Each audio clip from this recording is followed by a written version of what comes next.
여성이 남자를 유혹하려고 할 때 하는 행동들, 여성 심리 상식. 거의 모든 사회적 상호작용에서 한쪽이 상대방에게 더 깊은 감정을 느끼기 시작하는 순간이 있습니다. 하지만 이상한 점은 대부분의 경우 상대방이 이를 알아차리지 못한다는 것입니다. 상대방이 눈치채지 못해서도 아니고 다른 일에 정신이 팔려 있어서도 아닙니다. 누군가가 가벼운 관심에서 진정한 매력으로 바뀌는 순간 실제로 일어나는 일은 우리가 기대하는 것과는 전혀 다르기 때문입니다.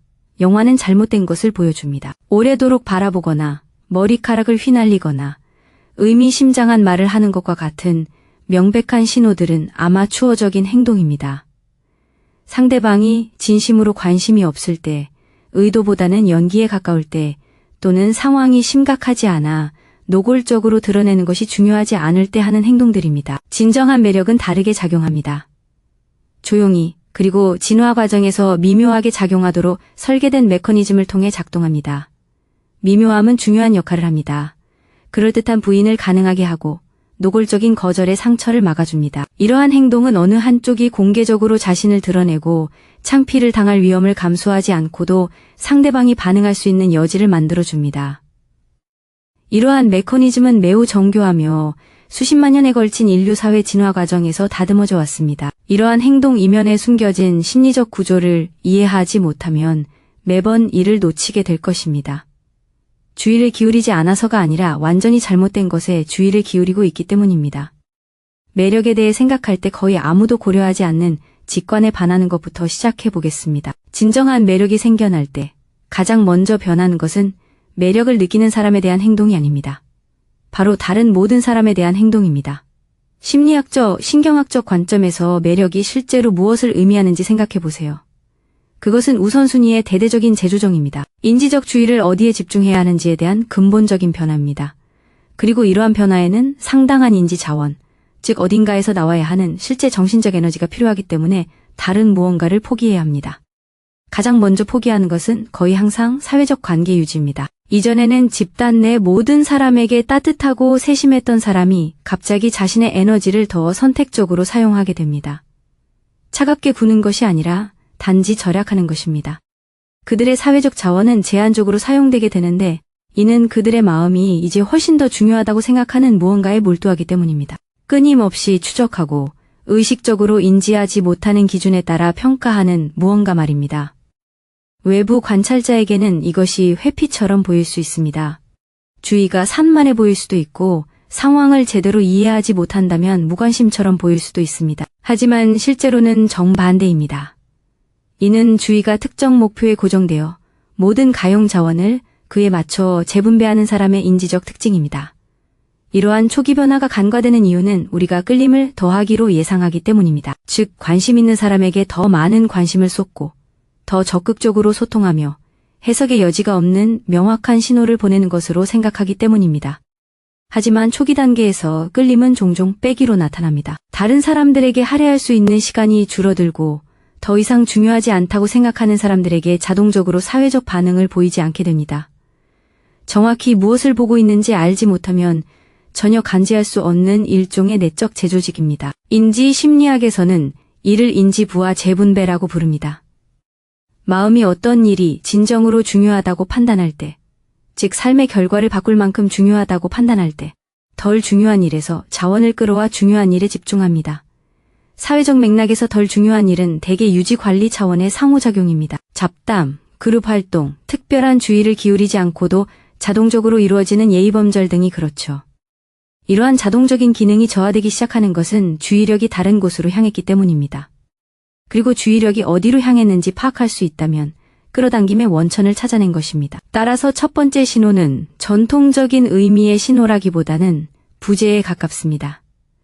다른 모든 곳에서 에너지가 빠져나가는 것을 보여주는데 이는 마치 빈 공간을 통해 그 에너지가 실제로 어디로 향하고 있는지를 나타내는 것과 같습니다. 이제 이러한 상황을 정확하게 해석하려는 사람들에게 심리학적으로 흥미로운 부분이 시작됩니다.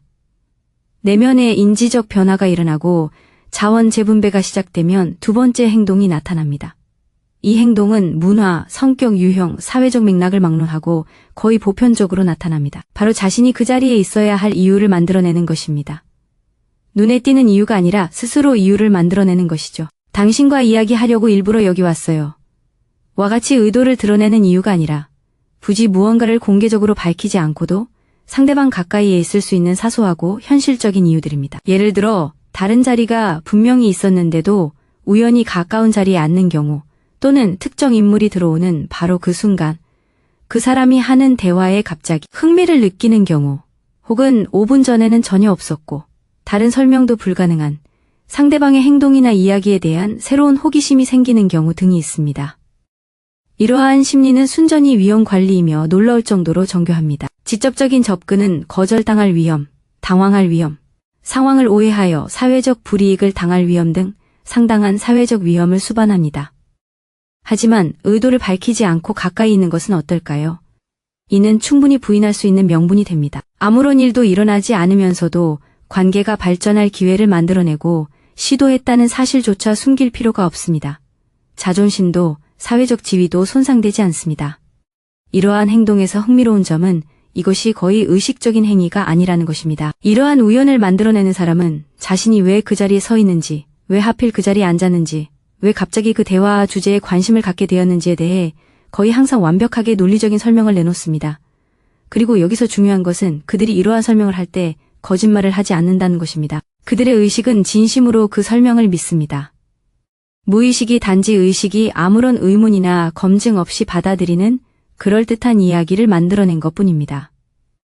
무의식은 우연을 만들어내는데 놀라울 정도로 능숙합니다. 수십만 년에 걸친 인류 진화 과정에서 무의식은 그렇게 해왔고 그 과정에서 매우 뛰어난 능력을 발휘해왔습니다. 이것이 바로 사회적 표면 아래에서 실제로 무슨 일이 일어나고 있는지 이해하려고 할 때 근접성 패턴이 매우 중요한 진단 기준이 되는 이유입니다. 항상 근처에 있는 사람, 항상 같은 공간에 있을 이유를 찾는 사람, 기회가 생길 때마다 항상 그 자리에 있는 사람. 이것은 우연이 아닙니다. 우연에는 패턴이 없습니다. 지금 여러분이 보고 계신 것은 무의식이 가장 잘하는 일, 즉 자신이 원하는 것을 공개적으로 인정하지 않고도 최적의 조건을 만들어내는 것입니다. 이러한 근접성 확보 전략은 직접적인 접근이 사회적으로 복잡하거나 위험한 상황, 예를 들어 경력상의 위험이 있는 직장, 환경, 사회적 위험이 있는 기존 친구 그룹, 또는 잘못했을 때 잃을 것이 구체적으로 있는 모든 상황에서 특히 정교해집니다. 직접적인 표현에 수반되는 위험이 클수록 근접성 확보 전략은 더욱 정교해집니다. 무의식은 위험의 정도에 맞춰 창의력을 발휘합니다. 일단 근접성이 확보되면, 즉 누군가가 이유를 밝히지 않고도 같은 공간에 성공적으로 진입하게 되면 다음 단계의 심리적 메커니즘이 활성화됩니다. 이를 연구하는 학자들은 투자 테스트라고 부릅니다. 그리고 바로 이 단계에서 무엇을 찾아야 하는지 아는 사람이라면 상황이 명확해지기 시작합니다. 하지만 올바른 변수에 주의를 기울일 때만 가능합니다. 대부분의 사람들은 완전히 잘못된 것에 집중하기 때문에 눈앞에서 실제로 벌어지고 있는 일을 놓칩니다. 투자 테스트는 직접적인 질문을 하거나 관심 표현을 명시적으로 요구하는 것이 아닙니다. 그렇게 하면 너무 노출되기 때문입니다. 그보다 훨씬 미묘한 접근 방식이 필요합니다. 핵심은 상대방이 참여할 수 있는 작은 순간들, 즉 아주 작은 실험적인 기회를 만들어내고 그 기회를 어떻게 활용하는지 주의 깊게 관찰하는 것입니다. 예를 들어 말을 하다가 중간에 멈추거나 문장을 끝맺지 않고 상대방이 나머지 말을 듣기 위해 몸을 기울이는지, 아니면 무슨 말을 하려던 건지 묻는지 살펴보는 것입니다. 또는 사소한 것, 즉 작은 취향이나 무심코 던진 의견, 하루 일과 중 있었던 사소한 일을 언급하고 그 내용이 대화 후반에 기억되거나 향후 대화에서 다시 언급되는지 주의 깊게 살펴보는 것도 좋은 방법입니다. 혹은 해결해야 할 필요가 없는 작은 문제를 만들어내는 것도 효과적일 수 있습니다. 물건을 떨어뜨리거나 길이나 상황에 대해 약간 혼란스러워하거나 혼자서도 쉽게 해결할 수 있는 일에 대해 약간의 도움이 필요한 상황을 연출하는 것입니다. 그리고 상대방의 반응을 살피는 것이죠. 상대방이 알아차리는지, 도움을 주려고 하는지, 문제가 해결되는 데 관심을 보이는지 등을 관찰합니다. 이러한 행동들은 결코 대립적인 의미의 시험이나 도전, 최후 통첩, 요구가 아닙니다. 오히려 탐색에 가깝습니다. 상대방이 실제로 얼마나 주의를 기울이고 있는지, 직접적으로 묻지 않아도 얼마나 기꺼이 마음을 열어주는지, 이 상호작용이 더 깊은 관계로 발전하기를 얼마나 바라는지 등을 파악하기 위해 고안된 작은 실험적인 순간들입니다. 이러한 미세한 순간들이 심리학적으로 매우 중요한 이유는 매력이란 본질적으로 취약성을 수반하기 때문입니다. 진정한 매력은 상대방에게 진심으로 무언가를 바라는 마음, 즉 원하는 것을 얻지 못했을 때 진심으로 실망할 수 있는 마음을 의미합니다. 누군가가 자신의 취약성을 드러내기 전에 더 공개적이고 분명하게 관계를 발전시키기 전에 그 노력이 일방적이지 않을 것이라는 증거가 필요합니다. 상대방도 자신에게 관심을 기울이고 마음을 갖고 어느 정도 투자하고 있다는 신호가 필요한 것입니다. 이러한 작은 시험들은 위험 부담이 적은 방식으로 그러한 증거를 제공합니다. 그리고 대부분의 사람들이 매력을 이해하려고 할 때 간과하는 핵심적인 통찰이 바로 여기에 있습니다. 바로 이러한 시험 자체가 신호라는 점입니다. 누군가를 시험하는 행위 자체가 시험하는 사람에게 그 결과가 중요하다는 것을 보여줍니다. 진심으로 무관심한 사람은 이런 실험을 하지 않습니다. 그럴 이유가 없으니까요. 관심 없는 것에 대한 데이터를 수집하는 것은 의미가 없습니다. 따라서 투자 테스트가 존재한다는 사실, 비록 테스트 자체가 너무 작아서 거의 눈에 띄지 않더라도 테스트를 진행하는 사람에게는 무언가 중요한 것이 걸려 있다는 것을 의미합니다. 그들은 무언가를 지키려 애쓰는 동시에 발전시키려 하고 있습니다. 그들이 원하지만 아직 공개적으로 추구할 의향이 없는 무언가가 있는 것입니다. 테스트가 되게 작고 사소해 보이는 이유도 바로 이 때문입니다. 대규모 테스트는 너무 많은 것을 드러낼 것입니다. 테스트하는 사람의 투자 수준을 노출시키고 너무 많은 것을 보여줄 것입니다. 하지만 작은 테스트, 즉 무의미하다고 쉽게 설명할 수 있고 실패하더라도 그럴듯하게 부인할 수 있는 테스트는 데이터를 수집하면서도 자신을 보호할 수 있게 해줍니다. 이러한 심리 시스템의 정교함은 실제로 실시간으로 작동하는 방식을 이해하게 되면 놀라울 정도입니다. 투자 테스트와 병행하여 동시에 작동하는 또 다른 메커니즘이 있는데 이는 시간이 지남에 따라 그럴듯하게 가장하기가 거의 불가능하기 때문에 진정한 매력을 나타내는 가장 신뢰할 수 있는 지표 중 하나입니다. 바로 자기 표현의 점진적인 완화입니다. 사회적 상호작용 초기 단계에서 사람들은 자신의 이미지를 관리합니다. 이는 완전히 보편적인 현상입니다. 모든 문화, 모든 상황에서 누구나 그렇게 합니다. 우리는 다른 사람들이 보기를 원하는 모습, 즉 사회적 목표에 부합하는 모습을 연출합니다. 무엇을 드러낼지 신중하게 생각하고 어떤 인상을 줄지 전략적으로 접근합니다. 끊임없이 자신이 어떤 인상을 주고 있는지 살피고 그에 맞춰 모습을 조정합니다. 이는 정상적인 사회적 기능입니다. 속임수가 아니라 인간이 사회적 환경을 헤쳐나가는 자연스러운 방식일 뿐입니다. 하지만 호감이 생기면 이러한 신중한 이미지 관리는 서서히 사라집니다. 이는 상대방이 자신의 인상에 신경 쓰지 않게 되어서가 아닙니다. 오히려 호감이 생기면 이전보다 인상에 더 신경 쓰는 것이 일반적입니다.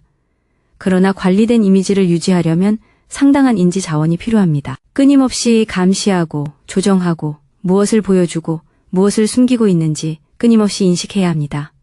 매력이 자리 잡으면 인지 자원은 마음이 더 중요하다고 판단한 것, 즉 단순한 인상 관리보다는 진정한 관계를 추구하는 대로 향하기 시작합니다. 완벽한 모습을 유지하면서 진정한 친밀감을 추구하는 것은 불가능합니다. 두 가지는 정반대의 것을 요구합니다. 완벽한 모습은 거리감과 통제를 필요로 하고 진정한 친밀감은 가까움과 취약성을 필요로 합니다. 결국 어느 시점에선가 양보해야 합니다. 실제로 이는 연기에서 현재에 집중하는 것으로 나타납니다. 다듬어지고 미리 준비된 답변은 더욱 자연스럽고 꾸밈 없는 모습으로 바뀝니다. 신중하고 계산적인 자세는 시간이 지남에 따라 점차 편안해집니다. 작은 취약성들이 드러나기 시작합니다. 분명한 불확실성, 미리 걸러지지 않은 진솔한 감정적 반응, 인기 없을지도 모르는 의견, 더욱 경계심 많은 모습이었다면 결코 드러내지 않았을 불완전함에 대한 고백 등이 그것입니다. 이는 실제로 상당한 심리적 위험이며 바로 그렇기 때문에 매우 신뢰할 수 있는 신호입니다. 꾸며낸 페르소나를 버린다는 것은 진짜 자아를 드러내는 것을 의미하며 이는 거부당할 수도 있습니다. 관리된 모습은 안전했습니다. 안전하게 받아들여지도록 거절당할 가능성을 최소화하도록 설계되었죠. 하지만 진짜 모습은 그런 보호장치가 없습니다. 관리된 모습과는 비교할 수 없을 정도로 취약합니다. 그런데 중요한 건 관리된 모습을 유지하는 것은 진정한 연결을 방해한다는 점입니다. 결국 매력은 진정한 연결을 추구하는 것이죠. 누군가의 겉모습으로는 깊은 연결을 만들 수 없습니다. 그 이면에 있는 진짜 사랑과만 연결될 수 있습니다. 그리고 누구나 어느 정도는 이 사실을 알고 있습니다. 그래서 무의식적으로 일종의 상충관계가 발생합니다. 매력이 깊어질수록 진정한 연결의 가치가 자기 보호를 지속하는 것의 안전성보다 커지기 시작합니다. 벽이 무너지는 것은 의식적인 결정 때문이 아니라 인지 자원이 다른 목적으로 옮겨가면서 방어벽이 점차 약해지는 과정 때문입니다. 여기서의 순서는 신호를 정확하게 해석하는 데 매우 중요합니다. 자기 표현을 전혀 관리하지 않고 상호작용을 시작하는 사람은 결과에 그다지 관심이 없을 가능성이 큽니다. 그냥 성격적으로 경계심이 없거나 아니면 그 결과에 대해 신경 쓸 만큼 중요하게 생각하지 않아서 아무것도 관리하지 않는 것일 수 있습니다. 하지만 처음에는 분명히 방어적인 태도를 보였고 자신의 모습을 신중하게 관리하던 사람이 갑자기 그 조심스러운 통제력을 잃어가기 시작한다면 바로 그 순간이 신호입니다. 방어적인 자세에서 적극적인 자세로 전환되는 순간이죠. 내면에서 무언가 변화가 일어났다는 것을 알 수 있는 순간입니다. 사람들이 이런 상황을 정확하게 파악하려고 할 때 자주 혼동하는 부분이 있는데 매력이 깊어질수록 대화 패턴이 겉보기에는 모순적으로 변한다는 것입니다. 한편으로는 눈에 띄게 말이 많아지고 질문도 많아지고 대화를 이어가고 새로운 주제를 탐색하려는 시도도 늘어납니다. 이전에는 없었던 상대방에 대한 정보를 갈망하는 모습이 나타나는 거죠.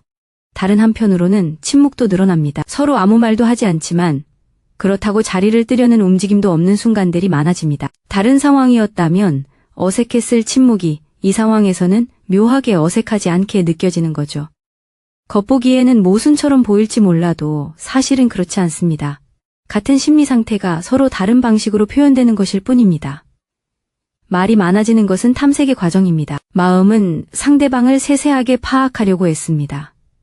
겉으로 드러나는 모습, 이면에 숨겨진 진짜 모습을 이해하려 하고 공통점과 잠재적인 호환성을 찾으려 합니다. 이 끌림이 진실에 기반한 것인지 아니면 자세히 살펴보면 금방 사라질 투영에 불과한 것인지 알아내려 합니다. 이는 능동적인 정보 수집이며 심도 있는 대화를 필요로 합니다. 던지는 질문들은 가벼운 것이 아니라 진단적인 질문입니다. 각각의 질문은 대개 무의식적으로 마음이 만들어가는 상대방에 대한 지도의 일부를 채워나가기 위해 고안된 것입니다. 반대로 침묵은 완전히 다른 의미를 지닙니다. 끌리는 사람 앞에서 침묵하는 것은 일종의 편안함 테스트입니다. 말없이 묻는 질문과 같습니다. 우리는 꾸며내지 않고도 함께 존재할 수 있을까? 끊임없는 언어적 소통 없이도 이 관계는 유지될 수 있을까? 이 관계에 진정한 의미가 있는 걸까? 아니면 말이 멈추는 순간 사라져버릴 단순한 대화의 흐름일 뿐일까? 심리적으로 중요한 점은 편안한 침묵이 대화보다 더 큰 신뢰를 요구한다는 것입니다. 말은 공간을 채우고 능동적이며 통제 가능합니다. 침묵은 수동적이고 취약한 상태입니다.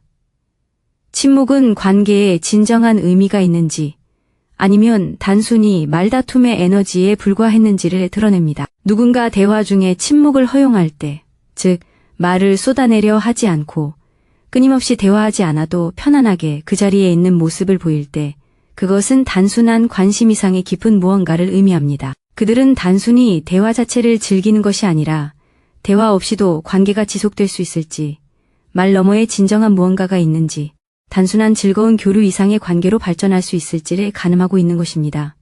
이러한 이유로 억지로 말을 쏟아내는 것은 관계에 대한 투자가 부족하다는 것을 나타냅니다. 반대로 침묵을 전혀 견디지 못하고 끊임없이 말을 쏟아내며 잠깐의 멈춤에도 불편해하는 모습을 보인다면 아직 관계에 몰입할 만큼 편안하지 않다는 뜻일 수 있습니다.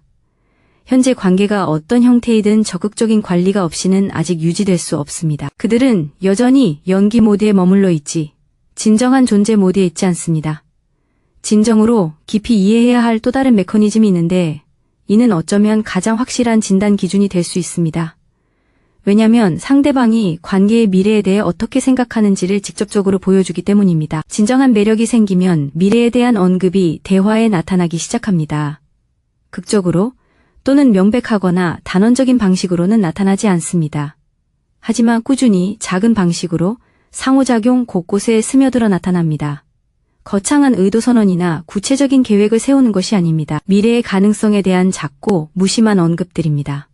현재 순간을 넘어 앞으로 다가올 미래로 이어지는 실마리가 만들어지는 것입니다. 말씀하신 레스토랑 정말 재밌어 보이네요. 다음에 한번 가봐야겠어요. 그 일 어떻게 되는지 꼭 알려주세요. 다음에 만날 때 있었던 일에 대해 꼭 얘기해달라고 하세요. 지금 하고 있는 프로젝트 끝나면 어떻게 생각하는지 꼭 알려주세요. 이러한 각각의 표현은 심리적으로 매우 중요한 역할을 합니다. 즉, 현재의 상호작용 범위를 넘어 관계의 암묵적인 시간적 범위를 확장하는 것입니다. 이는 미래에도 연락이 있을 것이라는 전제를 깔고 관계가 지속될 이유를 비록 사소할지라도 만들어냅니다. 이는 매우 중요한데 매력의 심리적 핵심은 근본적으로 잠재력에 관한 것이기 때문입니다. 매력은 일어날 수 있는 일, 가능성, 그리고 지속성에 관한 것입니다. 진정으로 매력을 느끼는 사람은 현재 순간만을 경험하는 것이 아니라 미래를 내다보고 관계의 지속을 상상하며 가능한 미래에 대한 정신적 모델을 구축합니다. 그리고 이러한 미래 예측은 필연적으로 미래에 대한 언급이라는 형태로 언어에 스며듭니다. 이러한 언급은 대개 사소하고 쉽게 간과되는데 크고 명확하게 드러내는 것은 너무 부담스럽기 때문입니다. 우리는 영원히 함께해야 할 것 같아. 와 같은 말은 너무 많은 투자를 드러내고 엄청난 취약성을 초래합니다. 하지만 그 책 한번 읽어봐. 다 읽고 나면 어땠는지 알려줘. 라고 말하는 것은 미래에 대한 접점을 만들고 실질적인 위험 부담 없이 지속적인 연락의 이유를 제공합니다. 이는 관계를 이어갈 수 있는 다리를 놓으면서도 중요한 부인 가능성을 유지하는 데 도움이 됩니다. 반대되는 패턴 또한 이해하는 것이 중요합니다. 모든 언급을 현재에만 국한하고 미래의 연락을 암시하거나 시사하지 않으며 모든 상호작용을 미래로 이어지는 연결고리 없이 그 자체로 완결된 것으로 여기는 사람은 내면의 심리적 변화를 통해 매력을 느끼지 못하는 사람입니다. 그들은 현재의 상호작용을 완벽하게 즐길 수도 있고 상대방이 흥미롭거나 유쾌하거나 심지어 어떤 추상적인 미적 감각으로 매력적이라고 생각할 수도 있습니다. 하지만 그들의 마음은 함께할 수 있는 미래를 상상하지 못합니다. 설령 매력이 존재한다 하더라도 무의식이 관계를 이어갈 다리를 놓기 시작하는 단계에 이르지 못한 것입니다. 이것이 바로 미래에 대한 언급이 진단적으로 매우 중요한 이유입니다. 미래에 대한 언급은 내면의 시간적 지향성을 직접적이고 확실하게 드러내기 때문입니다. 진심으로 관계를 지속하고 발전시키고자 하는 사람은 무의식적으로 자연스럽게 그리고 그런 관계를 전제로 말하는 방식을 취합니다. 반대로 그런 마음이 없는 사람은 자연스럽게 그런 의도가 없는 방식으로 말합니다. 언어는 내면의 상태를 드러냅니다. 이러한 모든 메커니즘을 하나로 묶는 마지막 패턴이 있는데 이는 진정한 매력과 연기 또는 전략적 조작을 가장 명확하게 구분하는 요소입니다. 바로 일관성 부족입니다. 처음에는 직관에 어긋나는 것처럼 들릴 수 있습니다. 왜냐하면 우리는 흔히 일관된 행동을 진정한 관심의 신호로 생각하기 때문입니다. 누군가 진심으로 끌린다면 꾸준히 호의적이고 적극적으로 참여하며 관계를 진전시키려 하지 않을까요? 논리적으로 보입니다. 하지만 진정한 매력을 나타내는 특정한 유형의 일관성 부족은 게임을 하거나 전략적으로 여론을 조작하는 사람의 일관성 부족과는 근본적으로 다릅니다. 진정한 매력은 강력한 내적 갈등을 일으킵니다. 한편으로는 상대방에게 끌리는 마음, 즉 연결되고 싶고 가까워지고 싶고 둘 사이에 진정한 무언가가 발전하기를 바라는 마음이 있습니다. 반면에 자기 보호 본능도 있습니다. 취약해지는 것이 위험하고 거절당하는 것이 고통스러울 수 있으며 성공하지 못할 수도 있는 일에 크게 투자하면 심각한 감정적 손상을 입을 수 있다는 것을 예리하게 인식하는 것입니다. 접근과 자기 보호 사이의 이러한 갈등은 자연스럽게 변동하는 행동을 만들어냅니다. 개방적이고 따뜻한 순간이 있는가 하면 물러서고 거리를 두는 순간도 있습니다. 높은 참여도와 분명한 관심을 보이는 시기가 있는가 하면 냉담하거나 접근하기 어려운 듯한 시기도 있습니다. 뚜렷한 외부적 이유 없이 갑자기 차가워졌다가 다시 설명할 수 없이 따뜻해지기도 합니다. 이것은 조종이 아닙니다. 불확실성을 조성하고 투자를 늘리기 위해 고안된 전략적인 냉온 행동도 아닙니다. 아직 안정적인 상태로 해소되지 않은 두 가지 상반된 심리적 충동 사이의 자연스럽고 비자발적인 진동입니다. 이 패턴을 정확하게 파악하는 핵심은 이러한 불일치에 전략적인 구조가 있는지 주의 깊게 살펴보는 것입니다. 조종적인 불일치는 계산된 경향이 있습니다. 즉 대상에게 특정한 심리적 효과를 주기 위해 고안된 전략적인 순간에 발생합니다. 이러한 행동은 일종의 논리를 따르지만 그 논리가 숨겨져 있을 뿐입니다. 진정한 모순은 오히려 더 무작위적이고 혼란스럽습니다. 외부 전략보다는 내면의 감정 상태에 의해 좌우됩니다. 그리고 결정적으로 그러한 모순을 보이는 사람은 자신의 행동에 대해 약간 혼란스러워하거나 심지어 좌절감을 느끼는 경우가 많은데 이는 그들이 실제로 그렇기 때문입니다.